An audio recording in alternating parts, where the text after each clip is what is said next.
चलो देखो, पीछे हम लोग पढ़ लिए थे कि ब्रेन के विषय में पढ़ रहे थे। आपने देखा था कि जो ब्रेन है, इसको पढ़ने से पहले आपने नर्वस सिस्टम देखा था कि नर्वस यानी तंत्रिका तंत्र को आपने 3 भाग में बांटा था।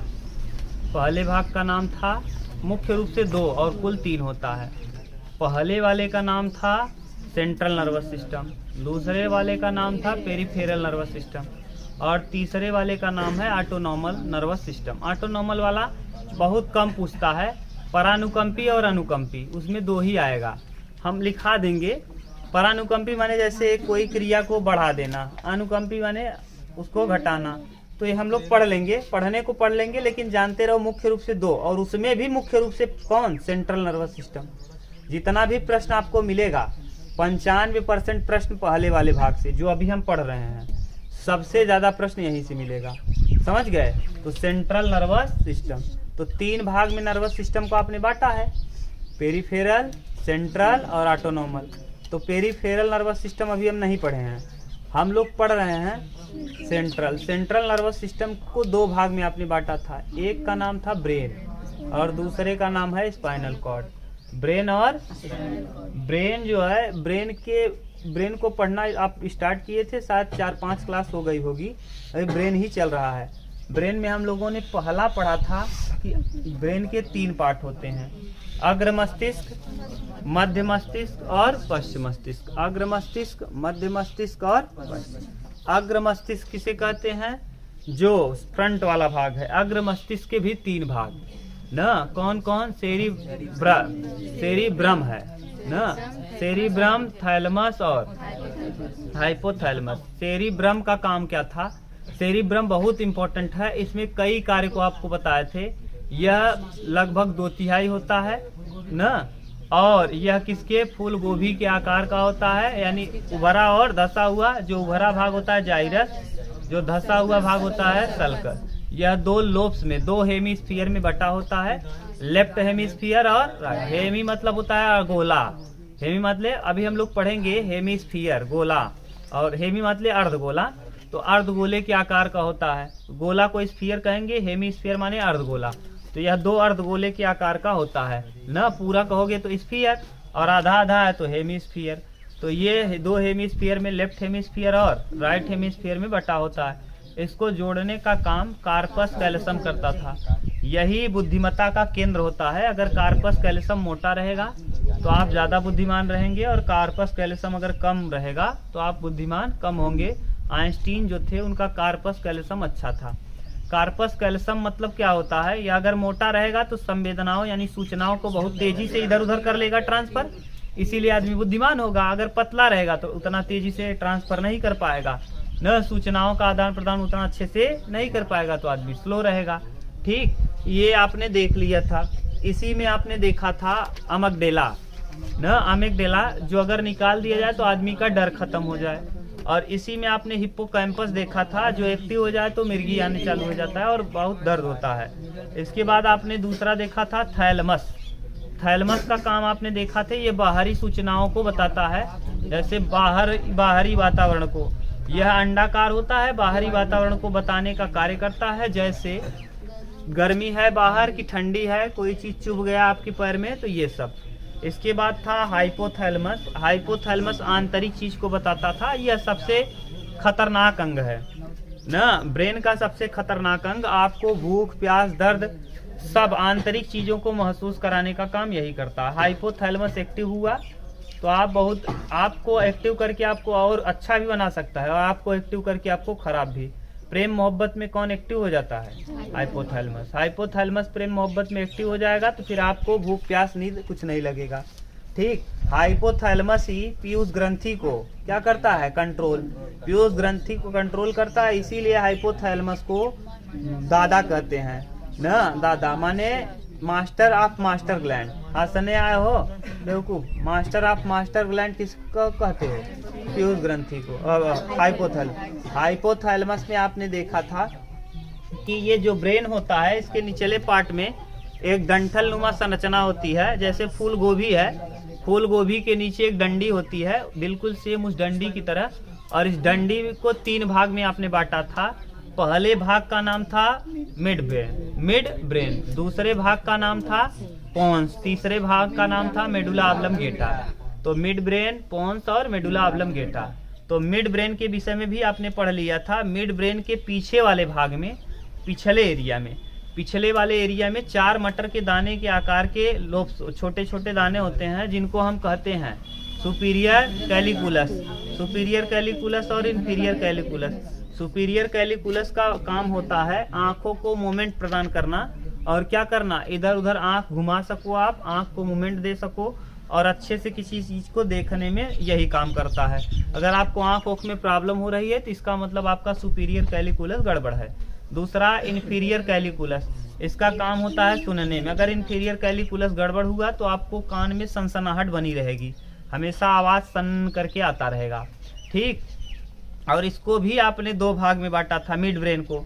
मिड ब्रेन का कितना भाग? 2। एक का नाम था क्या? टेक्टम, और एक का नाम था पेडंकल ना, पेडंकल, ठीक, पेडंकल ही याद करना। एक का नाम था क्या? टेक्टम, और दूसरे का नाम था पेडंकल ना, सेरेब्रल पेडंकल। समझ रहे हो ना? एक का नाम था टेक्टम, दूसरे का नाम था सेरेब्रल पेडंकल। टेक्टम का काम क्या था? टेक्टम के अंतर्गत ही दोनों आते थे, सुपीरियर कैलिकुलस और इंफीरियर कैलिकुलस। यानी टेक्टम ही हमको देखने और सुनने में मदद प्रदान करता है। इसके बाद आपने देखा था सेरिब्रल पेडंकल के भी 2 भाग होते हैं ना, इसके 2 भाग होते हैं। अरे 3 आप लिखे हो, 2 मुख्य हैं। ये एक तो जोड़ने का काम करेगा स्पाइनल कॉर्ड को, किसको? Spinal cord. तो ये इसके मुख्य 2 भाग होंगे और ये बहुत महत्वपूर्ण है, याद करके रखना कि सेरिब्रल पेडंकल ही आपको लतिया बनाता है। लत, किसी चीज की, सिगरेट की लत लग गई तो आपका लत किस वजह से लग गया है? सेरिब्रल पेडंकल की वजह से। मिड ब्रेन का कौन सा पार्ट, आपसे पूछेगा प्रश्न कि मस्तिष्क का कौन सा भाग आपको लत ला देता है? लत ना माने आदत ला देगा। जैसे आप चाय पी रहे हैं तो आपको उस टाइम चाय नहीं मिलेगा तो आपका मन अजीब करने लगेगा। तो ये लत लग जाती है किस? मिड ब्रेन के किस भाग से? सेरिब्रल पेडंकल से। सेरिब्रल पेडंकल की वजह से ही आपको किसी चीज की लत लग जाती है। जैसे दारू पीने वाले दारू पियेंगे ही, क्यों? सेरिब्रल पेडंकल की वजह से, क्योंकि उनको आदत लग गई। सिगरेट पीने वाले सिगरेट पियेंगे, सुरती मल के खाने वाले सुरती मल के खाएंगे। एक लड़का मेरे साथ था ना, हम लोग जब पढ़ रहे थे इलाहाबाद ना, अरे नाम नहीं पता यार उसका, बगल में बैठता था। अब इतना 1000 लड़के बैठते हैं वहाँ, जाओगे यहाँ जैसे हंस रहे हो ना, हंसना बोलना बंद हो जाएगा। बॉडीगार्ड मार के 2 पड़ाका भगा देंगे बाहर, पूरा निकल आएगा। जब आप जाओगे 1 लाख रुपए भी जमा करोगे और मार के बाहर भेज दिए जाओगे। IAS में तो 4-4 लाख रुपए लेंगे। तो पावर भी तो उनका है, पूरे जिला को चलाते हैं। 1 मिनट कह दें कि आज जिला बंद तो बंद, 10 दिन जिला बंद तो बंद। IAS का पावर थोड़ा होता है, हाँ बहुत पावर है।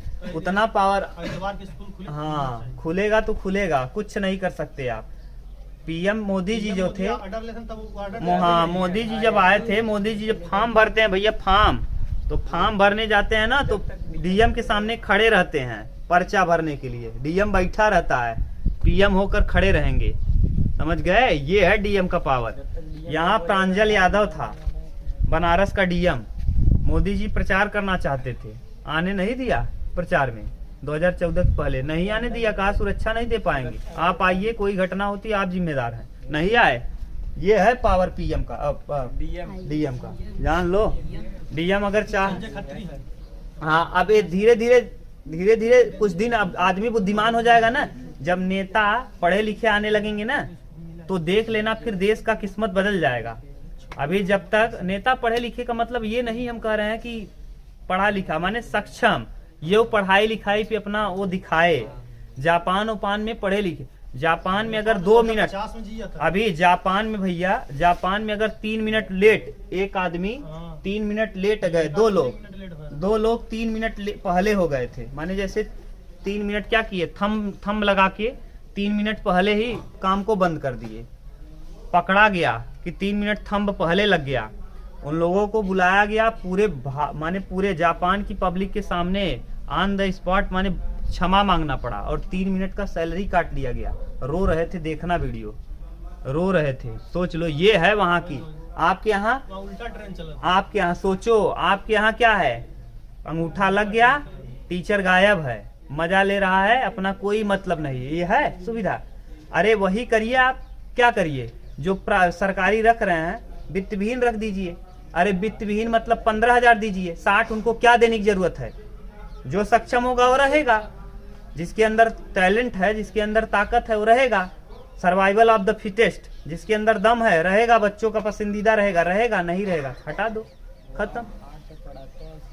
और उसके बाद देखोगे आके सरकारी में मटर गश्ती कर रहे हैं, कोई मतलब नहीं है।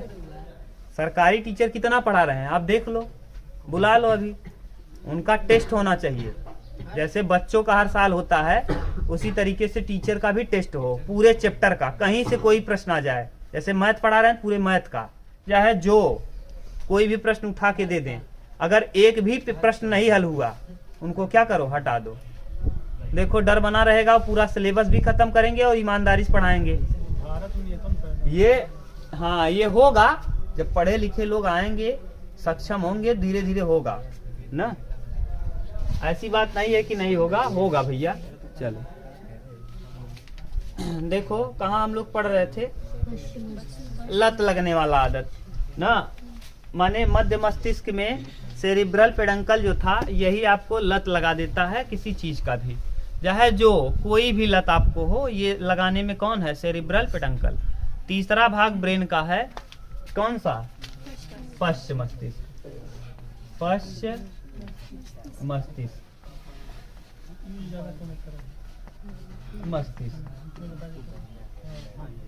पश्च मस्तिष्क। पश्च मस्तिष्क को कहते हैं हिंड ब्रेन। अंग्रेजी में देखो हिंड दिया है ना, हिंड ब्रेन, ठीक। पश्च मस्तिष्क का अंग्रेजी में नाम है हिंड ब्रेन। पश्च मस्तिष्क के 3 भाग होते हैं। कितने भाग, 3। सबसे पहले होता है सेरेबेलम, सेरिबेलम, सेरिबेलम, बेलम माने बैलेंस बिगाड़ लेना, सेरिबेलम। दूसरा होता है पोन्स, पोन्स वैरोलाई, और तीसरा होता है मेडुला ऑब्लंगेटा, मेडुला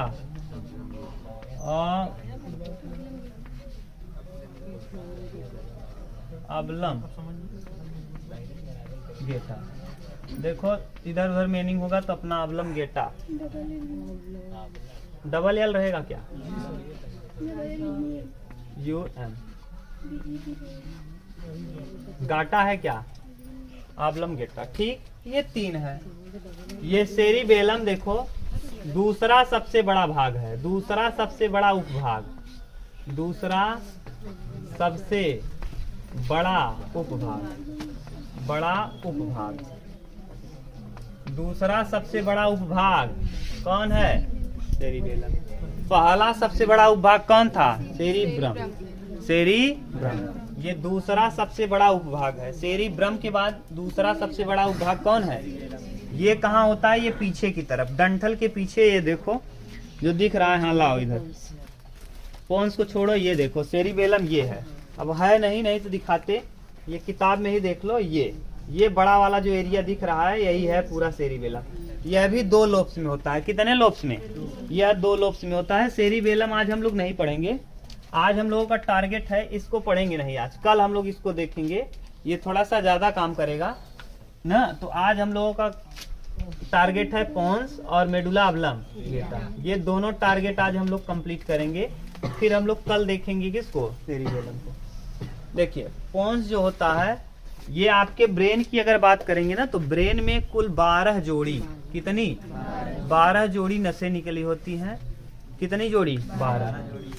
इन 12 में 12 जोड़ी नसों में देख लीजिए, दो हैं पीछे की तरफ, मस्तिष्क के पीछे, मस्तिष्क के पीछे, यानी मस्तिष्क के पीछे 2 नसें होती हैं, मस्तिष्क के पीछे 2 होती हैं, 2 जोड़ी मध्य में, मध्य वाले भाग में, मिड ब्रेन में, कहाँ, मिड। और 4 नसें होती हैं पोन्स में, किसमें, पोन्स में। और फिर 4 नसें होती हैं मेडुला में, ये 4 की 4 नसें पोन्स में और 4 ये मेडुला में, मेडुला मेडुला। ठीक, ये देखिए पोन्स में 4 नसें ना, 4 जोड़ी, तो ये क्या करती हैं देख लो, जोड़ो 2 2 4 4 8 4 सही। हाँ, ये पीछे की तरफ 2, मिड ब्रेन में 2, पोन्स में 4 और मेडुला में 4, 9 9। हाँ, 9 नंबर, 10 नंबर, 11 नंबर, 12 नंबर नस, यही सब जो जानते हैं ब्रेन वाले। ये इतना आपको डीप पढ़ा देंगे तो ज्यादा गड़बड़ हो जाएगा, 10 में पढ़ रहे हो इतना पढ़ लो कि गड़बड़ हो जाएगा। ठीक, 9 नंबर, 10 नंबर, 11 नंबर, 12 नंबर, ये 4 नसें जुड़ी होती हैं किससे, मेडुला ऑब्लंग। ये 4 चीजों को कंट्रोल करेंगी ना। वेगस नर्व पूरे पाचन को, पूरे सबसे बड़ी नर्व्स है ना, largest part of nerves is vagus nerve ना। तो वेगस नर्व सबसे बड़ी होती है और यह आपके गले से लेकर क्रमानुकुचन से लेकर पाचन, फिर हार्ट के माने लंग्स के, फेफड़े के ऊपर नीचे होना, और नीचे माने हृदय के उछड़ने माने कूदने को, सब को कंट्रोल करने का काम कौन करता है, यही मेडुला। मेडुला की ये 4 नसें। ठीक, अभी हम लोग देखेंगे लार ग्रंथियों को भी कंट्रोल करने का काम यही करती हैं। तो अभी हम लोग मेडुला में आप कहोगे तो इसको पूरा कंप्लीट बता ही देंगे। पहले हम लोगों का टारगेट क्या है, पोन्स। तो पोन्स को निपटा दो, फिर मेडुला के पास आएंगे। पोन्स का देखिए, समझ गए ना ये क्या कैसे है। तो चलो देखो पोन्स के विषय में, पहले हम लोग देख रहे हैं किसके विषय में, पोन्स। पोन्स, पोन्स में कितनी 4, पोन्स से कितनी 4। इसका काम क्या है, हृदय की, देखो हृदय की धड़कन को, हाँ हृदय की धड़कन व श्वसन की क्रिया, वही श्वसन की क्रिया को लिख लो, श्वसन की क्रिया को नियंत्रित करना, श्वसन की क्रिया को नियंत्रित करना, नियंत्रित करना, नियंत्रित करना। अब श्वसन की क्रिया नियंत्रित करने का मतलब इनहिलेशन और एक्सहेलेशन, इनहिलेशन और एक्सहेलेशन को यही नियंत्रित करता है। एक्सहेलेशन, इनहिलेशन और एक्सहेलेशन, माने यह इनहिलेशन और एक्सहेलेशन को क्या करेगा, नियंत्रित। जैसे आपने सांस अंदर लिया और सांस को बाहर छोड़ा, इसी को कहते हैं श्वासोच्छ्वास। तो श्वासोच्छ्वास में मुख्य भूमिका कौन निभाएगा, पोन्स। कौन, पोन्स। ठीक, तो पोन्स आपके श्वासोच्छ्वास में अहम भूमिका निभाएगा। पोन्स का और काम क्या है, क्या हुआ, उद्दीपन का काम करेगा। यह उद्दीपनों को जागृत करेगा, उद्दीपन ना, उद्दीपन। रिफ्लेक्स एक्शन को भी कंट्रोल करेगा, किसको, रिफ्लेक्स एक्शन। रिफ्लेक्स एक्शन को ज्यादा कंट्रोल करेगा ये। इतना उतारो, तब हम लोग फिर इसको देखेंगे अब ना।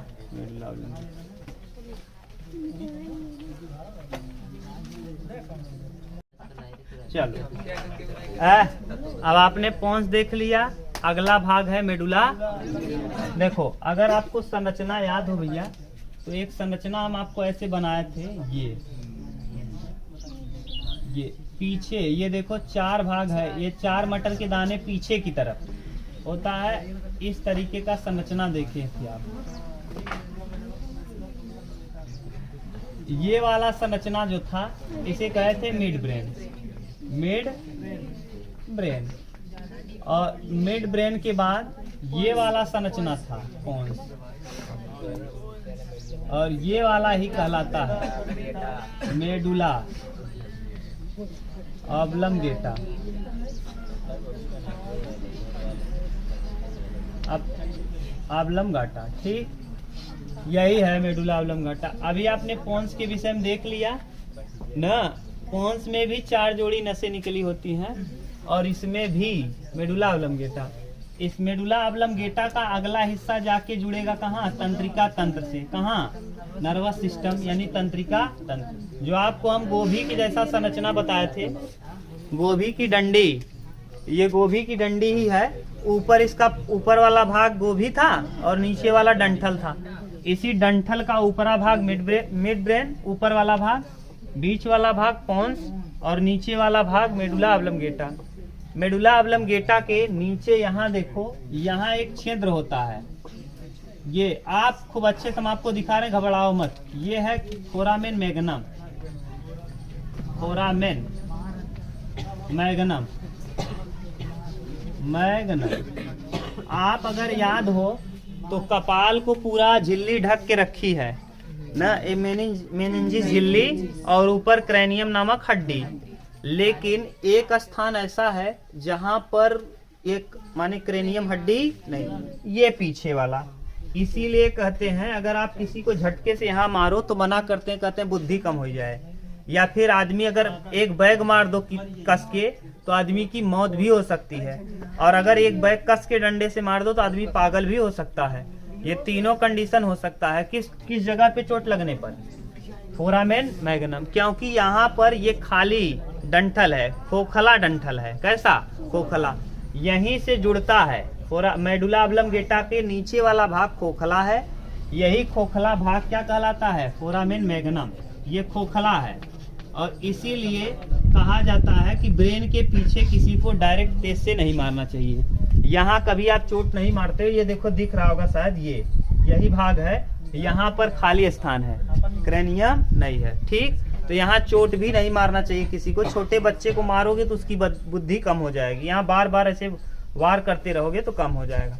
आइस पाइस आप लोग खेले होंगे, वो रहते यही मारते थे ना, पीछे से ना टिप देते रहे तो टिपाई जात रहा, यहाँ तो कहत रहा यहाँ का टिप दे देखत ना, यहाँ लग गया मेरे चोट ना, यहाँ मारे, समझ गया, बुद्धि कम हो जाए। आप लोगों ने किया होगा ये। तो अब ये इसका मेडुला ऑब्लंगेटा का काम क्या है, मेडुला ऑब्लंगेटा, गाटा लिखा होगा, गेटा लिखा है, गाटा, मेडुला ऑब्लंगेटा। ठीक, यह अनैच्छिक क्रिया को कंट्रोल करता है। अनैच्छिक क्रिया, अनैच्छिक क्रिया, यह किसको कंट्रोल करेगा, अनैच्छिक क्रिया को। अनैच्छिक क्रिया किसे कहते हैं, जो हमारे इच्छा पे डिपेंड ना हो। ऐसी क्रियाएं जो हमारे इच्छा पर न चले। जैसे हम जब चाहेंगे तब पाचन होगा कि अपने आप होता रहे, जब हम चाहेंगे तब छींक आएगा कि अपने आप आएगा, हम जब चाहेंगे तब उल्टी आएगा कि अपने आप आएगा। आजकल तो उल्टी तो आ सकता है, दवा है, हाँ आजकल कर सकते हैं। और दवा अगर यहाँ चुभोगे तो ब्रेन एक्टिव हो गया। ये वाली कंडीशन नहीं, जैसे जीभ छोल रहे हो आप, जीभ छोलते छोलते क्या किया, घुसा लिए पूरा निकल गया, गड़बड़ हो जाएगा फिर। ये कंडीशन नहीं हम कर रहे हैं, दवा से भी इसको कर सकते हो कंट्रोल। तो अनैच्छिक क्रिया किसे करते हैं, जैसे जो आपके बस में न हो। हृदय का धड़कना, हृदय का धड़कना, हृदय की धड़कन, हृदय का धड़कना, धड़कना, डायफ्राम का ऊपर नीचे होना, डायफ्राम का ऊपर नीचे छींक आना, छींक आना, आना, उल्टी आना, छींक आना, उल्टी आना, उल्टी आना, हिचकी, हिचकी आना, खांसी आना, हिचकी, हिचकी हो गया, खांसी आना। ये सब कैसी क्रिया है, खांसी, खांसी आना। ये सब की सब क्रियाएं कैसी हैं, अनैच्छिक क्रिया। इसके ऊपर हमारा कोई कंट्रोल नहीं, नो कंट्रोल। अनैच्छिक का मतलब नो कंट्रोल, माने जिस पर हमारा कोई बस न हो उसे कहते हैं अनैच्छिक क्रिया। कंट्रोल हमारा न हो, नो कंट्रोल। तो छींक आना, हृदय का धड़कना, उल्टी आना, हिचकी आना, खांसी। ये देखिए मेडुला ऑब्लंगेटा जो होता है, यह डंठल का सबसे निचला भाग होता है और ये है ना। अगर आप देखना ही चाहो तो लाओ, इधर दिखा दे रहे हैं, ये बड़ा वाला लाओ फिगर है। लड़के बच्ची जाओ लेके आओ, जल्दी ले आओ, वही सर इसमें उससे भी अच्छा है, बट ये फटा है संभल के। ये देखो, ये डंडी दिख रही होगी, ये डंडी दिख रहा है, डंडी यही है मेडुला। यही क्या है, ऊपर वाला है मिड ब्रेन, नीचे वाला है पॉन्स और उसके नीचे है मेडुला। देखो लिखा है मिड ब्रेन, फिर पॉन्स, फिर मेडुला। मिड ब्रेन, पॉन्स और मेडुला, समझ गए। देखो हम दिखा दे रहे हैं, यहाँ भी हो सकता है ये देखिए, यही डंठल जो है ये मिड ब्रेन के पीछे, ये देखो जो पीछे बड़ा वाला दिख रहा है यही है सेरिबेलम। ये जो दिख रहा है ना रेड कलर का, यही है सेरिबेलम। ये देखो 2 लोब्स में ये भी होता है, कितने लोब्स में, तो इसके ऊपर ये डंठल जो है, इस डंठल से ही जुड़ा है कौन, सेरिबेलम। यानी पोन्स मिड ब्रेन और नीचे वाले डंठल मेडुला से, मेडुला के जस्ट पीछे कौन है, सेरिबेलम। तो ये डंठल है और डंठल के जस्ट पीछे देखो दिख रहा है, यही है सेरिबेलम। और ये डंठल के 3 भाग हैं, मिड ब्रेन, पॉन्स और मेडुला। तो मिड ब्रेन है ऊपर, उसके नीचे पॉन्स और उसके नीचे ये जो दिख रहा है, और इसी में है क्या, खाली स्थान, जिसे हम कहेंगे फोरामेन मैग्नम। तो आपके ब्रेन से, इस ब्रेन से कुल 12 जोड़ी नसें निकलती हैं, जिनमें 2 जोड़ी पश्च मस्तिष्क, पीछे वाला मस्तिष्क इस तरफ से ना, 2 जोड़ी को कंट्रोल करेगा मिड ब्रेन, 4 जोड़ी रहेगा पोन्स में और 4 जोड़ी रहेगा किस में, मेडुला ऑब्लम। जोड़ो 4 4 8 2 10 और 2 12। अब हम लोगों को देखना है किसके विषय में, यानी मेडुला। मेडुला में कितनी जोड़ी, 4। इन चारों नसों को समझिए 12 नसें हैं, इनमें से 9 नंबर, 10 नंबर, 11 नंबर और 12 नंबर किससे संबंधित रहती हैं, तो मेडुला से कितनी जोड़ी नसें, 4। इन चारों को समझो, चारों के चारों हम लिख रहे हैं यहाँ, 9 नंबर, 10 नंबर, 11 नंबर और क्या, 12। ये 9 नंबर को हम क्या कहते हैं,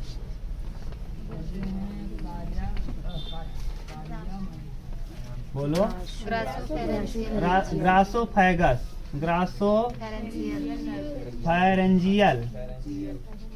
फेरेंजियल नर्व, ग्रासोफेरेंजियल नर्व। अब ग्रासोफेरेंजियल नर्व कहने का सेंस क्या है, ये 9 नंबर जो होगा, आप याद करिए जब आपको हम पढ़ा रहे थे क्या, पाचन, तो पाचन में आपको पढ़ाए थे, इस गर्दन में जब भोजन आता है तो क्रमानुकूचन होता है, खिसक खिसक के जाना, भोजन का सरक सरक कर जाना। जैसे मेढक, कोई सांप मेढक को ले, तो ऐसी स्थिति में सांप को घसका घसका के ले जाता है, तो वह उसी को कहते हैं। तो ग्रासोफेरेंजियल नर्व का काम क्या है, यानी किसको कंट्रोल करना, क्रमानुकूचन को, क्रमानुकूचन। दूसरा 10 नंबर नर्व क्या काम क्या है, सबसे लॉन्गेस्ट या लार्जेस्ट क्रेनियल नर्व है, क्रेनियल नर्व। ये जितनी भी नर्व आपके शरीर में है ना, सबसे बड़ी नर्व यही है, ये सबसे लार्ज 10 नंबर, इससे बड़ा आपके 12 जोड़ी में सबसे बड़ी यही है 10 नंबर। यह कहाँ से चालू है, पूरा यहाँ से चालू है, पूरा पाचन तक संबंधित है। कहाँ कहाँ देखो, हृदय में इसका काम है, हृदय की धड़कन में। दूसरा इसका काम हार्ट में है, हृदय हो गया। उसके बाद फेफड़ा, लंग्स, फेफड़े में, पाचन में भी इसका काम है, पाचन। इसीलिए इसको कहते हैं ना लार्जेस्ट क्रेनियल नर्व। देखो ये इस लार्जेस्ट क्रेनियल नर्व माने हृदय को भी कंट्रोल चलाने का काम करेगा, ये फेफड़े को भी चलाने का काम करेगा और पाचन को भी कंट्रोल करने का काम कौन करेगा। पाचन आपके नियंत्रण में है, फेफड़ा आपके नियंत्रण में है। होता तो आदमी जब मरने जाता है तो मरता नहीं, क्या लगी है फांसी लगाए और क्या करे ना, रोक ले सांस को ही। तो ब्रेन सांस को रोकने ही नहीं देगा। क्यों? कुछ टाइम तो आप रोक सकते हो लेकिन ज्यादा टाइम आप नहीं रोक पाओगे। पानी वानी में जाने के बाद भले से आदमी की मौत हो जाती है, वहां वो अगर बच जाए ना, निकल पाए तो निकल जाए। अगर कोई पानी में डूब रहा है और वो जान बूझकर मरने गया है, लेकिन जब डूबने लगेगा ना तो फिर निकल आएगा तुरंत, अरे बाप रे बड़ी मरने में दिक्कत है, निकल आओ। ना। तो यानी कौन, क्योंकि कंट्रोल किसको कौन कर रहा है, ब्रेन। ब्रेन कहेगा चल जाने दो, इससे ज्यादा खतरनाक मौत है, दूसरा मौत हिरते हैं ना, ट्रेन वाला या फिर गोली वाला, वो सब अलग चीज है। तो हृदय, हृदय भी आपके बस में है, धड़कना आपके बस में है नहीं, तो ये धड़कना नहीं, धड़कना आपके बस में नहीं है, छोड़ो। फेफड़ा, ठीक, ये है आपका। अब अगला 11 नंबर देखो, नस नंबर 11, एसोसिएशन। 11 नंबर का नाम है एसोसिएसरी, एसोसेसरी नर्व, एसोसेसरी नर्व। ये आपके गर्दन को मूवमेंट देता है, गर्दन को, गर्दन के मसल्स को, गर्दन के मांस को, मसल्स को मूवमेंट। याद करो, कभी आप कहते होंगे गर्दन में टेढ़ हो गया, काम नहीं करता, यानी कौन, नस खिंच गई है। कौन सी नस खिंची है, एसोसिएशन नर्व। तो आप जाओगे किसी के पास तो ऐसे करी और कहीं रच के खड़ा हो तो यहाँ दबा के बुला दे, तो ये नस क्या हो जाएगा, सीधा काम करना चल। या फिर कहो देखे हो गर्दन में पट्टा लगे घूमत थी, एक ही मूवी देखे हो शायद अजय देवगन का लड़का है क्या, टार्जन द वंडर कार ना, उसमें है एक कालिया जो है लगाया रहता है, देखियो कि नहीं। हाँ हो गया जो भी, तो समझ गए, ये एसोसिएसरी नर्व की वजह से है। आगे 12 नंबर,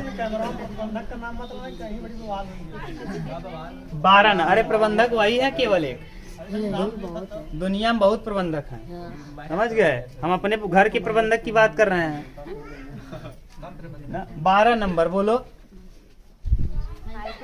हाइपो, हाँ हाइपोग्लोसरी, हाइपोग्लोसल नर्व, हाइपोग्लोसल नर्व। ये दो चीजों को कंट्रोल करेगा ना। एक आपके स्लेवरी ग्लैंड को, स्लेवरी दिख रहा है कि नहीं जी,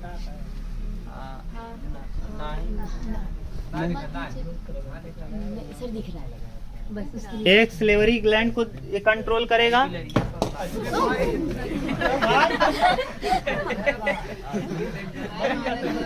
और दूसरा ये जीभ को, मर जाते ना, दूसरा किया है, जीभ को कंट्रोल करता है।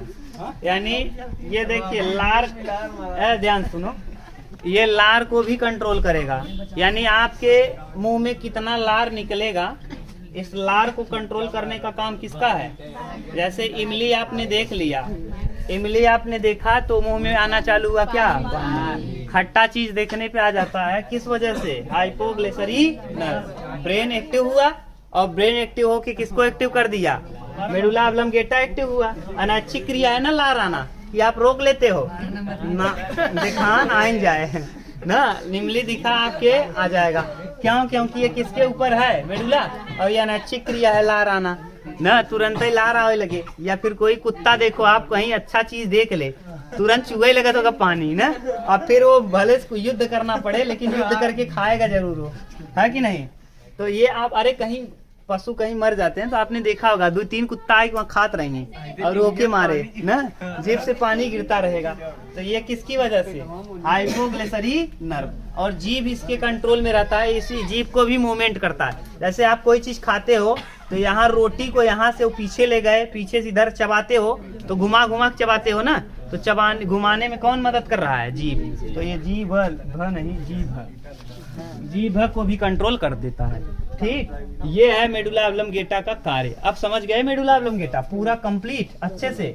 तो मेडुला ऑब्लंगेटा से निकली हुई नसों को आपने देख लिया, और ये किस तरीके से काम करेगा उसको देख लिया। बताओ अब अगर कहीं प्रॉब्लम हो तो बताओ, और नहीं तो हम लोग देखेंगे कल। पश्च मस्तिष्क का एक भाग और बच गया, कल शायद हम लोग दोनों कंप्लीट कर लेंगे, सेरिबेलम भी कंप्लीट कर लेंगे, और जहां तक है हम लोग कंप्लीट कर लेंगे स्पाइनल कॉर्ड, ये तब जाके बच जाएगा पेरिफेरल नर्वस सिस्टम। ठीक, इसको उतार लो, तो हम लोग करेंगे कल आगे।